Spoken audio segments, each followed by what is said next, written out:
السلام عليكم. معكم محمود من قناة رو لايف. حلقتي النهاردة بتتكلم عن أخطر حاجة ممكن تواجهك في حياتك.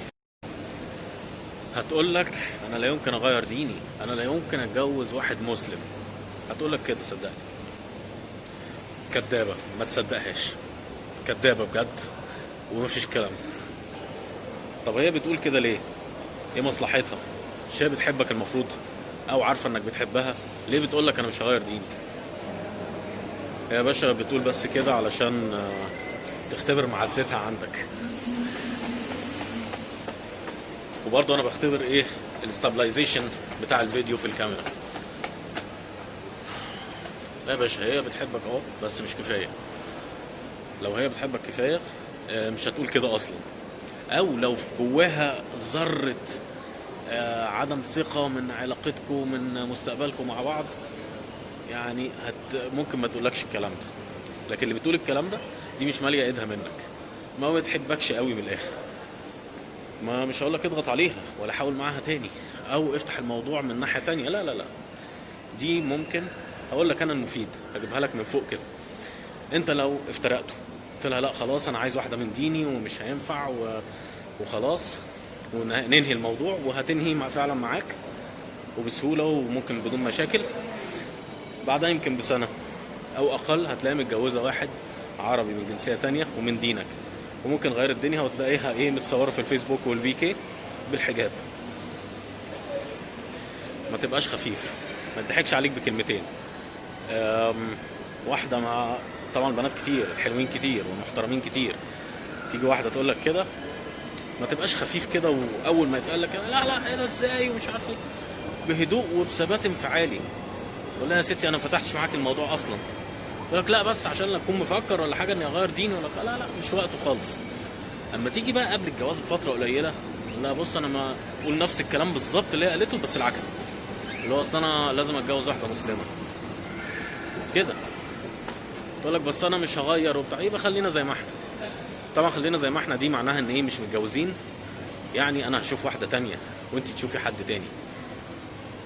الكلام لازم يبقى واضح، ما ينفعش الكلام العايم عشان ما حدش يلومك بعد كده، لا انت تلوم نفسك ولا غيرك يلومك.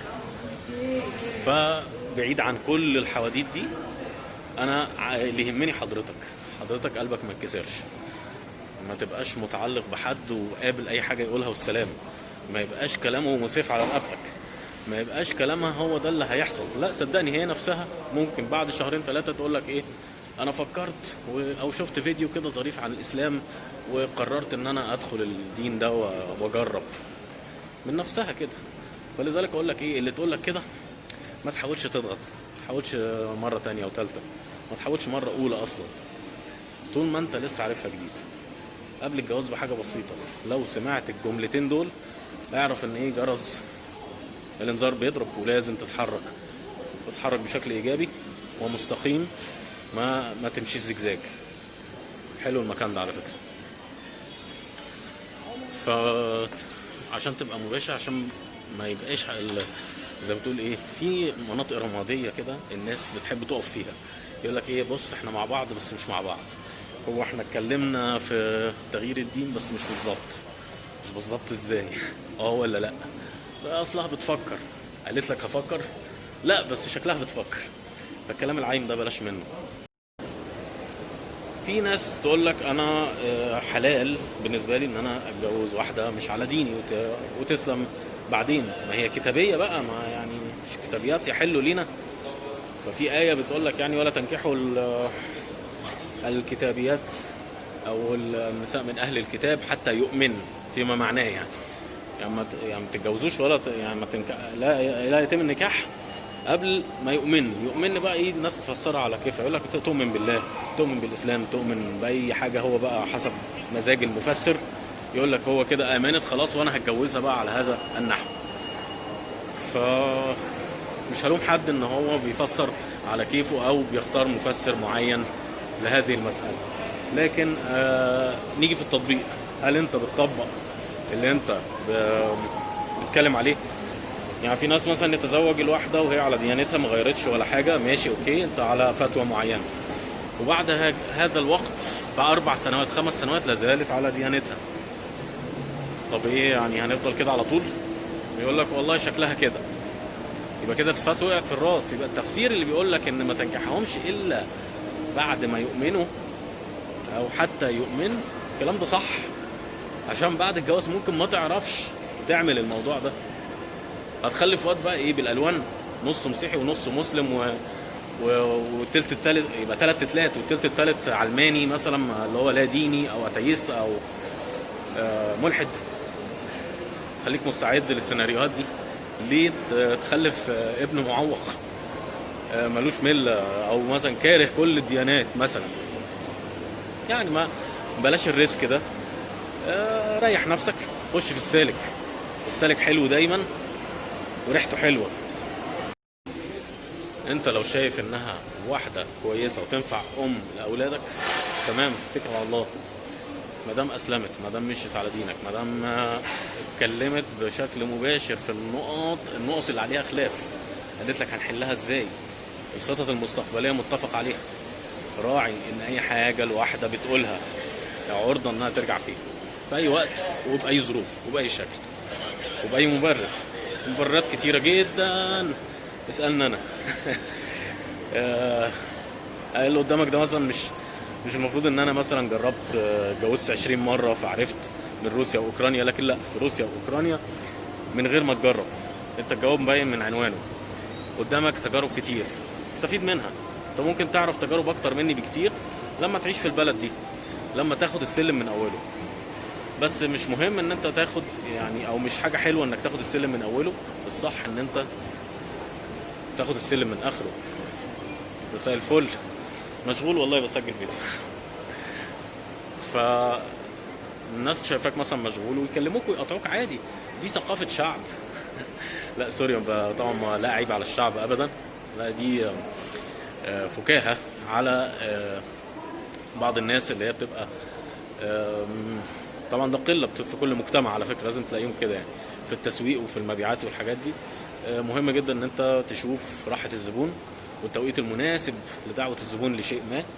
لكن مثلا ممكن تلاقي واحد الشحاذون ممكن يجي لك وانت قاعد تتكلم مع مراتك في وقت مهم، ايه يا ابني ربنا هيخلي لك ولادك مش طب انت راجل يعني شحات بس بتسوق لبضاعتك ان انت حاول عشان تكسب فلوس، نقي الوقت المناسب.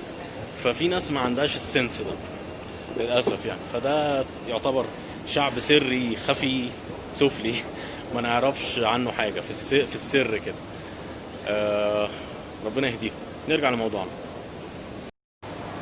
ومن الاخر انا هقول لك بقى ايه، اسال مجرب. مش اسالني انا يعني، اسال اللي جربوا. اللي جربوا يقولوا لك ايه؟ يقول لك في بنات من اوكرانيا او من روسيا اسلمت، وبعد ما اسلمت يعني ما شاء الله احسن من بنات كتير عرفتهم مثلا في بلدي. اللي قال لي كده مثلا واحد جزائري، واحد من العراق. بحدد الدولة بس علشان ما تحسش الموضوع بعيد عنك.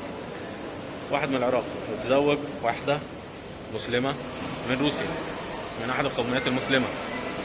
بقاله يمكن ساعة ما حكى لي على الموضوع ده، بقاله 5 سنوات ما بتصليش، ما بتصومش، تلبس قصير، مش عايزة تغير اي حاجة، رغم انه مرارا وتكرارا قال لها عاداتي وعادات اهلي وعادات دينك قبل ديني، بتحتم عليكي اشياء معينة. وهي تقول له لا انا روسية يعني اعمل كذا وكذا وكذا. لا ده الروسيات ما بيعملوش اللي انت بتعمليه. يعني معظم الروسيات ما بيلبسوش اللبس ده. فده مثال يمين وشمال. وفي مثال برضو واحد ما شاء الله مصري من اللي عايشين في السعودية، ومتزوج 2 من المسلمات التتريات تحديدا من تترستان، والاثنين تتريات.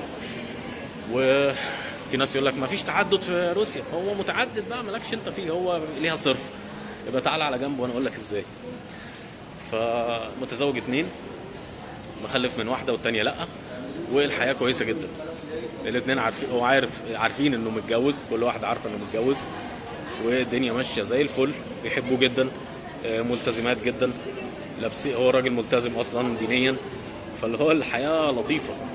فما لا تقول كل المسلمات كده ولا كل المسيحيات كده او غير المسلمات، واحد برضو اتجوز واحدة ملحدة، فضلوا يمكن حوالي 2.5 أو 3 سنين ملحدة. هي أصلا المفروض إنها مسيحية أبا وعن جدا، لكن ما بتؤمنش بالأديان.